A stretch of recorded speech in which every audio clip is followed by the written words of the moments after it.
Hey everyone, and welcome back for another episode of Spin from the Reel.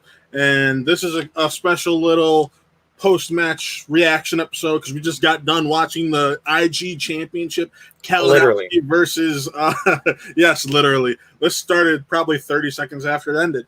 Kalinowski versus Chance Ellison, the big IG tournament championship match. Winner goes on to play who's ever the champion out of Kevin Smetson, Chandru. And wow, that match did not disappoint. I mean, my God. Matt, it was everything we expected it to be.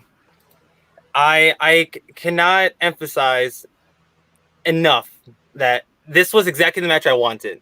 Yes. Granted, the victor wasn't who I expected, but my God, this is everything that I wanted out of an Inner Geekdom tournament final match. 63 points were scored between both Chance and Mike.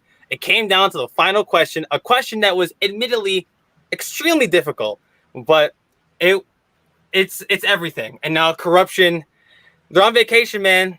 And honestly, man, so am I. Got his juice box, got his Hawaiian shirt, and Chris is just ready to live. Although we both know you're really not on vacation. Next time you see Chris and I, Chris will have a little bit of a different background because real quick, I want to give my boy congratulations for grabbing his job out in Oklahoma. Oh, stop it. I mean, it's a big move, and I could totally show you guys my room, but I don't want to. But it's exciting, but what is even more exciting is, at least to me, we finally have Chance, who took a shot in her geekdom, took a shot at this whole new division. He mastered teams, was killing it in singles, and he's like, you know what? Let me try Inner Geekdom.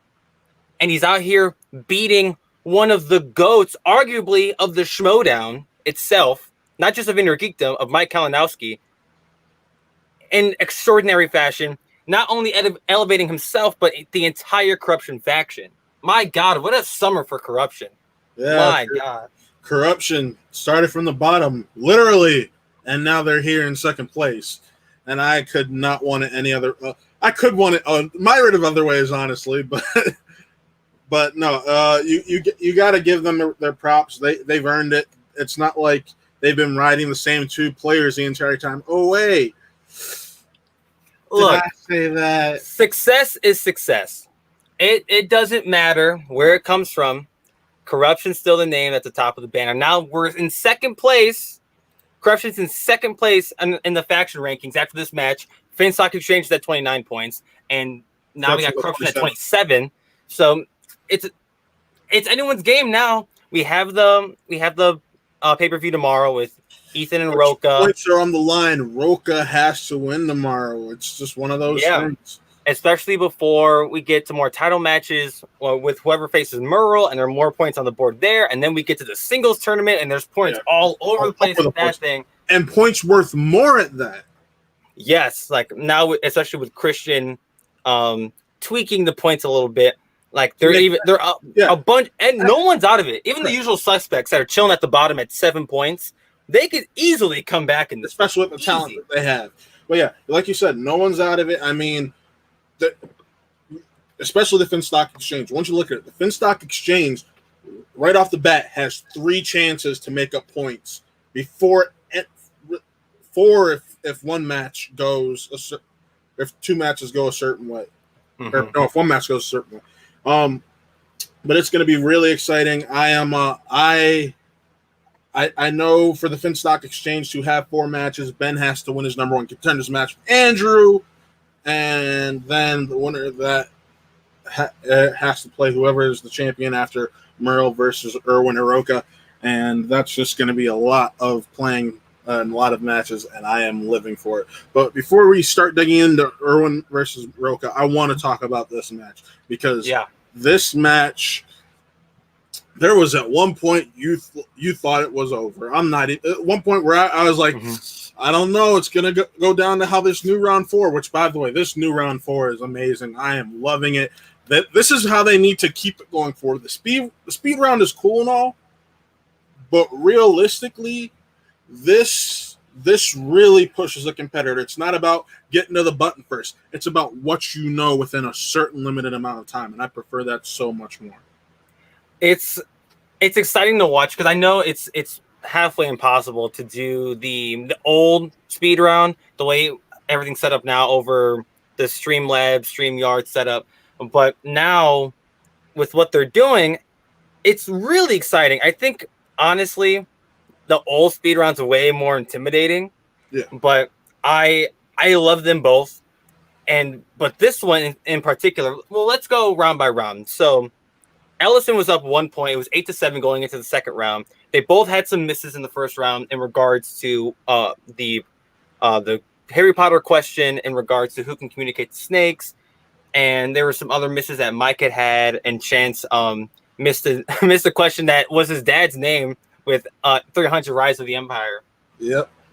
But it was everything you expected. 8-7, 1 point differential. Going to the second round, we have Chance out here pulling DC movies. Which, by the way, for a deep cut category, did a fantastic job. He dropped the director of 84 Supergirl. Like, oh my God. Like, if that's not a poll, I don't know what is. Who would have expected someone to know the director of Supergirl? Not me. Yeah, I ain't going to pull it. Although you can go watch that movie on HBO Max right now. I have not done that for my studying for our league. For our fan league. But yeah, I'm just like, wow, the fact that he knew that. And then there was the whole Batman Forever pool, which I'm glad he went to multiple choice for because there are so many brands of bikes. You'd really have to just pull one out of your ass to know whether. And I told you while we were watching, I had just watched Batman Forever literally over the weekend. And I was like, oh shit, I know this. Yeah, and you blanked on it, yeah. And then as soon as I heard the name, because the answer was hey. I even said, I'm like, it's this one. It's the Black Knight. But no, Chance was just killing it in that second round. And that's honestly the round where you thought he may have buried Kalinowski because Kalinowski wasn't as hot as we expected in that round. No, and the first few rounds, like Mike was wavering. Yeah. Like he wasn't the Kalinowski of old where he's out here killing it. We didn't get to see that until it started with the betting round and then we got into the speed round. But so after Chance's DC poll, which I mean a strength of Mike's, Mike couldn't even get an opportunity to answer a question. But then when Mike had his chance at the wheel, he spun Middle Earth first, and Middle Earth came back to bite him in the ass later in the match. But he spun again to spin MCU. Again, another stellar category for Kalinowski, and he killed the category as well. So it's like it was exactly like it was the Mike, a little bit of the Mike of old, but that Star Trek question in the betting round after Chance spun the opponent's choice, that's where things got interesting, especially going into the speed round, the new and improved speed round. Yeah. Where Chance, and that, like we were talking about, Chance in that speed round, he had a few more missteps than Mike. One where he got a wrong answer. One where he couldn't pull the extremely obvious answer, and which was what was the first film that Thanos is referred to as the Mad Titan. We literally have only up until this one film heard or seen of Thanos at like 1 point at that time. And it's funny because when Mike had pulled MCU in the second round, there was a Guardians of the Galaxy question. So Guardians was fresh on the brain, especially going into that speed round question. But Mike had answered 9 of the 10 speed round questions correctly. Chance had answered all of them except 4. He missed 2, didn't answer 2. And it was leaning towards Mike. I got scared because I'm like, this is the killer. This is him right here. He's bringing the heat. But it ultimately came down to the last round, the final round, and the 5-point question. And Chance nailing his questions, Mike nailing his first 2, and then leading into that Middle Earth question in regards to Fellowship of the Ring. Yeah. Like it was a real toughie. And I cannot emphasize enough how this is classic Schmoedown. This is Schmoedown at its best. Yeah. It's 2 competitors, 2 members of a team, of the same faction, going up against each other. Like they're not, like there isn't any shit talking. It's just straight. It's knowledge. Like, almost knowledge. It's off the top of the dome, and it was perfect. It was as perfect as it can get without both of them pitching a perfect game. I love this match. It was everything I wanted it to be.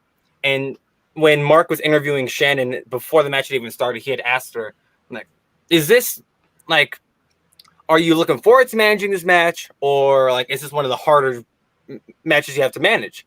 To paraphrase his question. And she's like, this is a cakewalk. This is as easy as it can get. Right. Because there's zero bad blood. And especially with the post-game interviews, we saw that there's no bad blood in between Nothing them. but respect. And Christian even dropped some bombs of knowledge on us, especially in regards to what Chance is going to do, or what Chance can do for Mike going forward.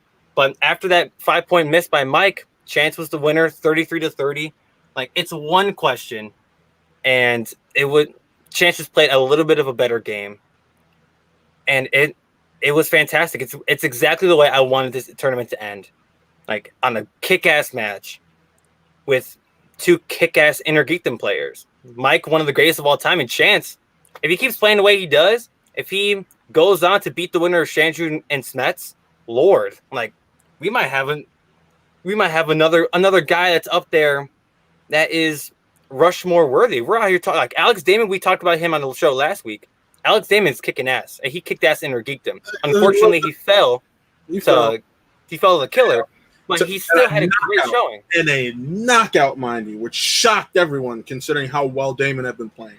Exactly. And I don't want to like, a knockout's already rough on a competitor. And it was DC movies, that's a Mike's bread and butter. Mm-hmm. So you were already putting Damon in a tough spot, but Damon still showed up. And if we're out here talking about Damon and how kick-ass he is in Inner Geekdom, like, we gotta definitely shine the spotlight on Chance, especially with the Founding Fathers going up against Corruption in a team title match coming up soon. And then they're both going into the singles tournament. God, like, Chance, this could be the year Chance Ellison. It really can be. Like, last week we were talking about potential players of the year. Like, by the end of the year, it can be Chance as double champ. Maybe even triple champ. Maybe. I don't believe in the triple champ nonsense. I don't think it's possible. It definitely is. I shouldn't say that I don't believe it's possible. I don't believe it's going to happen. Understood. Because realistically, yes, Chance is a great competitor. But at the same time, we saw how spread thin people get when they have too much on their plate. It's the fatigue, man. Yeah, because imagine having to play it multiple times. Yeah, imagine having to play 3 matches in a day. Yeah, screw that. I didn't envy players that had to do 2. Starting the show and ending the show, that's rough, especially with the ramifications of winning, whether first number 1 contender matches or title matches. That's rough. Which we saw last year with Ben Bateman in the spectacular at the end of the year, where he had his number 1 contenders match, and then he had to come back later in the day and play that to do the whole damn thing over again. Yep. And to your point about being spread thin, we've totally seen it. Like, Mike Kalinowski couldn't pull off the triple belt. Rachel Cushing it inevitably burned her out because like if to be top tier at at the 3 divisions with the exception of Star Wars, and she is definitely, she still is top tier even though she hasn't played in a while. She's still one of the GOATs.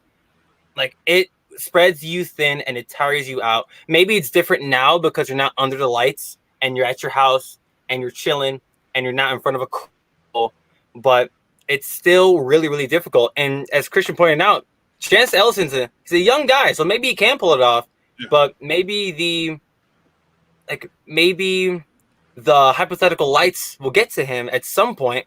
But we'll see. Like, there's still a lot that can happen between now and when he goes up against the winner of Smets and Chandru at Spectacular. Which we'll find out who that is. Oh, it's not even he'll go up against the winner at Spectacular. But we'll find out who that opponent is this upcoming Friday, a week from tomorrow, I should say, August 7th, where we will find out who he's playing. I'm very interested to see who that match, because, like, wow, I still got Smets. Chandru's been great, and he's that tweener character. Yeah, but I'm so glad he is, because I mean, and to talk about Chandru as a character for a second, because I didn't like babyface Chandru. Because he just rubbed me the wrong way. Oh, he still claims that he's a face. He still tries to say that he's a face. I mean, of course, everyone wants to be liked, but sometimes he's got to lean towards the bad side. And trust me, like, from the Really Trivia Showdown that we got going on Who Are They Real Entertainment's YouTube channel, there's a guy over there, the personality that's just like Chandru. He wants to be a face, but sometimes he can't be. So I totally understand. But going up against Smets, I got Smets too. Honestly, I would love to see Smets want to face Chance, especially with what Christian said in the post game interviews. He said that if Smets wins and Chance beats Smets at Spectacular, Mike gets a number one contender shot against Smets for the Intergeekdom title. That would be fantastic. I would love that. I would love to see not only Chance win the belt, but Chance beat Smets and have Smets' only 2 losses to the 2 guys in corruption, and have him potentially go up against Kalinowski for the belt, and get that rubber match for Smets and Kalinowski. I'm rooting for Chance and Intergeekdom because the future is so bright, not only for Chance and not only for corruption, but for Intergeekdom as a division. Yeah, and we've said it multiple times. Intergeekdom is it's probably the most entertaining. It's the most exciting to watch, and it's definitely the fastest growing. It's the fastest growing in general because oh my god, yes. Because remember, we used to only maybe get like 1 or 2 matches a month back in the day when it was on Collider. 1 or 2 matches a month, we were lucky, and then that first Intergeekdom tournament, what was it, like 2 years ago? 2 years ago or so? I want to say so. Yeah. I don't know off the top of my head. Maybe it was last year. I know it was Smets. Smets was a big player in that tournament. I want to say it was last year. But anyways, that was like the big coming out party for Intergeekdom. That's when Intergeekdom really just exploded into this different thing. And I'm just sitting here, I'm like, yo, man, like this is great. I love it. I want more because we were sitting here watching the match and we're like, we knew this, we knew that. Intergeekdom is the one league where it feels like almost anyone can compete to a certain degree. Now, those deep cut questions most people aren't going to get. That's just how it goes.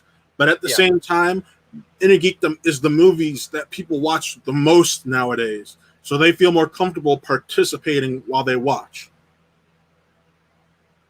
And like Mike had said it in his post-game interview, like you can't have any weaknesses in Intergeekdom. You have to have just a varying wheel of strengths that you're rocking with. Mike said he has no weaknesses. He just has varying degrees of strengths. And Middle Earth just happened to be on the weaker side of his strengths. So that's how you got to look at Intergeekdom, especially with this tournament that we just had. Like, just to talk about the tournament in its entirety for 1 second, my God, like this was not only an incredible Intergeekdom tournament as a whole with a great final, but this is a coming out party for new members of the Intergeekdom division. Both members of the Real Rejects, Alex Damon, just to name a few right off the top of my head. And we got to see some development for some characters like Saul. We'll hopefully see more of Saul next year, or next year with Intergeekdom. Yeah, we got to see more development. Yeah, like Saul lost by a question, and to a guy like Brandon Hanna, another, like, whether you like him or not, his character was really fleshed out. Yeah. His character is really fleshed out in this tournament, and he's a very accurate player just in general. He gets questions right a lot, and to have Saul be able to keep up with him in his first match, that's something special. Exactly. Like there are so many people in this tournament that we had to keep our eyes on next year when Intergeekdom really comes back in its full force. But this whole tournament was incredible. So we're 2 for 2 so far this year in tournaments with Star Wars and Intergeekdom. No duds across the board. Now we got the singles tournament starting on the 10th, which is going to be insane. 4 matches a week.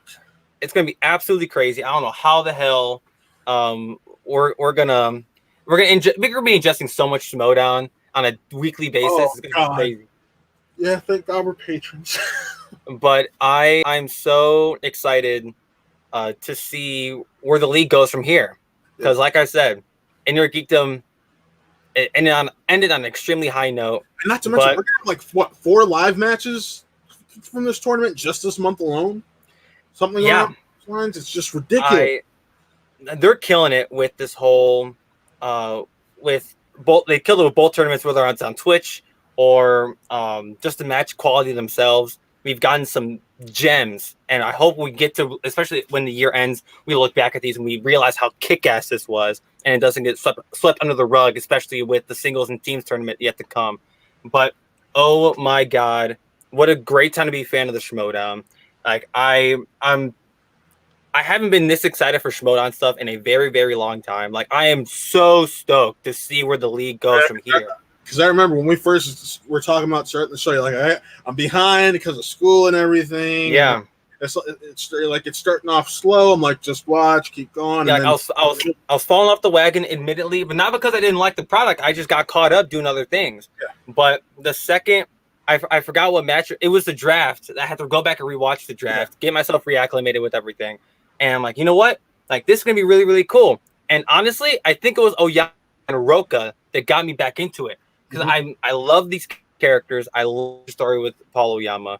I love the Schmoedown. And speaking of Rocha, my man has a pay-per-view match going on tomorrow. Tomorrow against the one and the only Ethan, big time Erwin.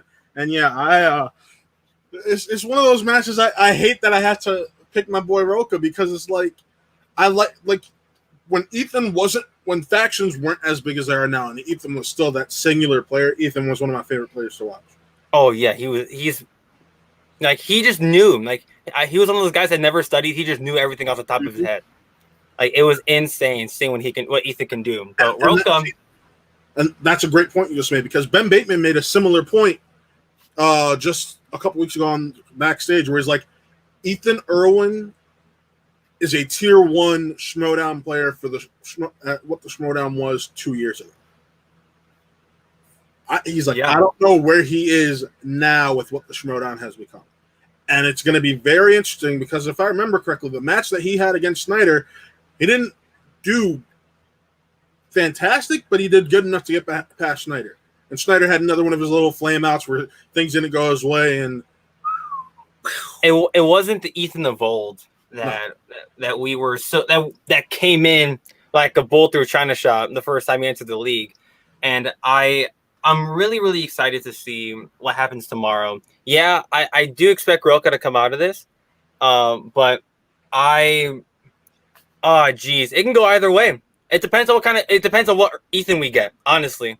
It depends on what Ethan we get. Because we know what to get out of Rocha. We know what we're expecting. Yeah. Ethan, on the other hand, we don't know. I'm very curious to see if Ethan is taken to what the rest of the Schmoedown has done, and that's study. If Ethan is taken to finally studying, then we're in for a treat. That's what I got to say, because if Ethan is able to do that, it's just going to be like, wow, all right, Ethan knows what he's doing. He's finally taking this seriously. Let's go. And granted, it's not easy for him to take it the most seriously because he is a Hollywood exec. He's got movies and things that he's got to work on. So it's not like he has the time of, say, Rocha, even though Rocha does like 15 podcasts. So I'm trying to figure out how he has the time. He just started another one with Laura Kelly. Yeah, the Jedi Way. Yeah, that's going to be really, really cool to watch. But we don't know what to expect out of Ethan. So there's a big question mark regarding tomorrow's main event. But the undercard as well, not to disregard that. It's Deep 13 and Final Exam. Yes, and that is going to be a really interesting match because I love Final Exam. You get to tell me I get to see Final Exam is Paul Oyama and Lon Harris. Yep. You get to tell me I get to see that Lon character again. Yeah, I'm excited. That Lon character's the best, man. And I believe the winner of Deep 13 and Final Exam goes against the Pride in a couple of weeks, correct? From a number 1 contender match. So these tag matches coming up soon, like this is just the taste that we're gonna get going into the teams tournament. And oh my God, yes please! Like 3 incredible teams, 3 newer teams, and I'm stoked to see them. I want to see what's going on. Again, 2 big question marks. I can't tell you firmly who's gonna win both matches tomorrow, but I'm gonna be watching them and hoping for classic Schmoedown, just the way we got today. See, and Nick, who's been catching up on Schmoedown, he's like, so who's this Tom character everyone has been talking about on the page? I'm like, dude, Tom is a goddamn robot.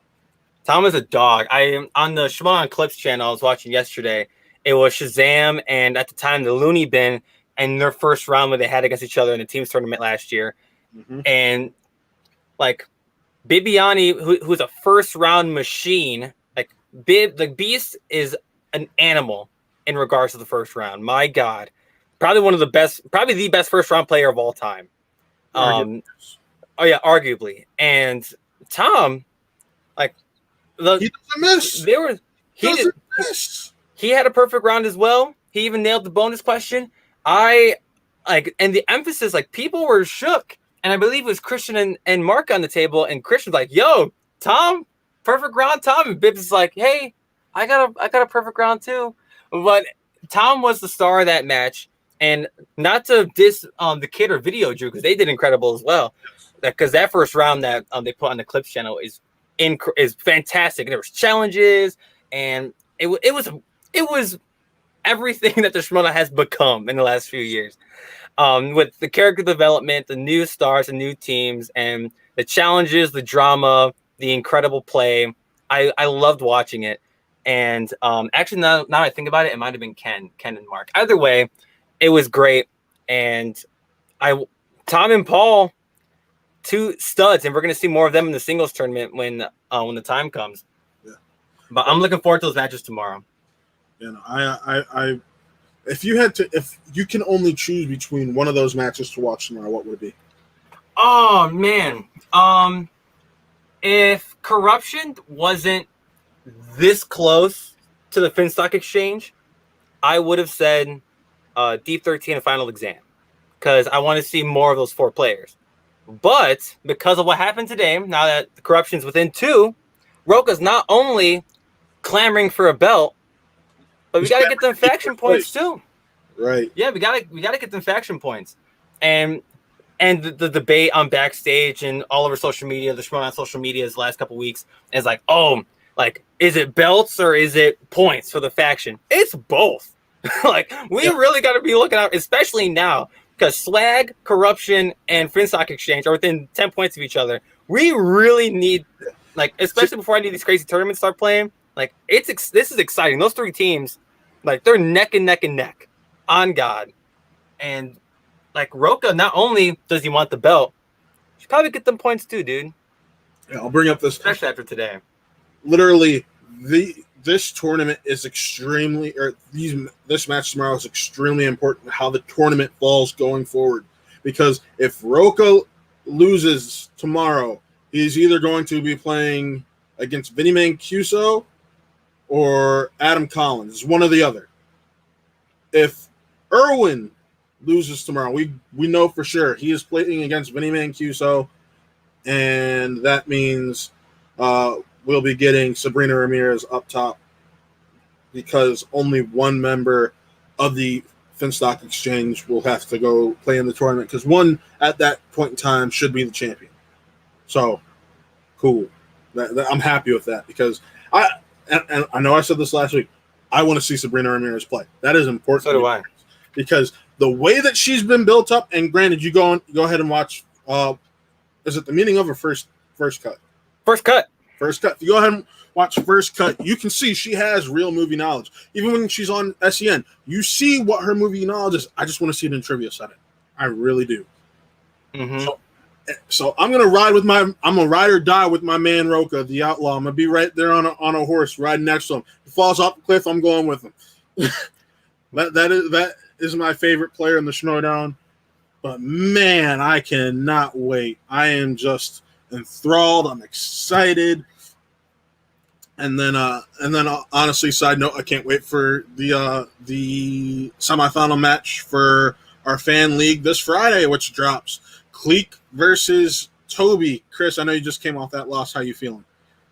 I mean, it was a rough day at work, but I'm excited to see what happens between the Rager and Mr. Happy Sunday, the man himself. But I'm gonna still be around. The personality ain't done yet. I'll put the tie on when the time comes. But as of right now, man, especially after today, I got a little bit of vacation, and guess where I'm going? Oklahoma. No, I gotta say, if I gotta compare the personality to a Schmoedown personality or persona, I'm gonna have to give him. He's that season 7 Andrew guy, the debonair one. And that's Matt. That's probably the nicest thing you've ever said to me. That's you're flattering me, comparing me to one of the best, if not the best, character that the Schmoedown's ever produced, and Andrew Guy. You're making me blush, Matt. Oh my god! But no, I'm looking forward to the match. I want to see who advances to play you in the final, or the potential final. That's if you don't drop the ball and we have to play again. But it's still that whole day is the finals day. Yeah, and then we have the final. But we'll get to that when the time comes. But no, really trivia showdown. Yeah, we got a lot. We got a lot down the pipeline, and we'll announce that as we go. Because we have not only do we have a lot of new competitors, but we may have some teams, which are really cool. Maybe a first look at our belt relatively soon. So hopefully, fingers crossed. But in regards to right now and what we are doing right now, what a time to be a fan of the Schmoedown. Because without we may hype out the really trivia showdown, but this would not exist without. It's a family, and I've said that. Taylor, it's a family. Taylor's like, oh, it's our knockoff. I'm like, no, Taylor, because Taylor told me he's gotten into studying in the way of watching old matches of the Showdown.